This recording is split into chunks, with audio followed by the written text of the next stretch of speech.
Now let me introduce you to the heel drag. For more stability, cornering faster and sharper, saving brakes, plus it looks great for a spectator. When implemented in the correct area, it's a game changer. I only learnt this recently when my good mate showed me, and I'm still unsure if he was pulling my leg or just made it up. But it definitely felt good, and I realised some of the benefits it provides. I think it was only really made possible because these e-motos are not like a conventional dirt bike with a gear shifter one side and a brake on the other, so it leaves both feet free to position and adjust on the pegs better. It gives them more freedom. It kind of reminds me of the doctor's leg when everyone thought, what the hell is he doing? Now lots of them are doing it in the MotoGP. It helps me take a tight corner faster because I'm able to carry more speed in and out of the corner.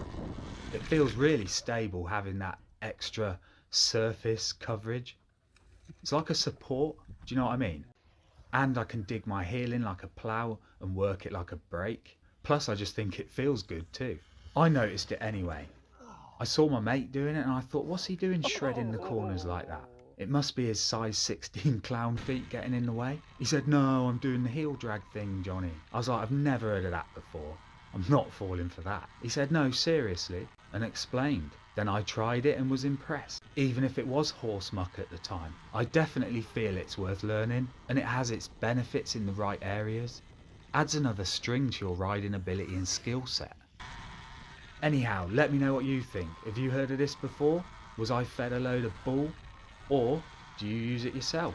I'm really interested to hear your thoughts and opinions. All that's left for me to do now is thank you for tuning into the Motor Machines channel. Really appreciate that support and hope you enjoyed this upload.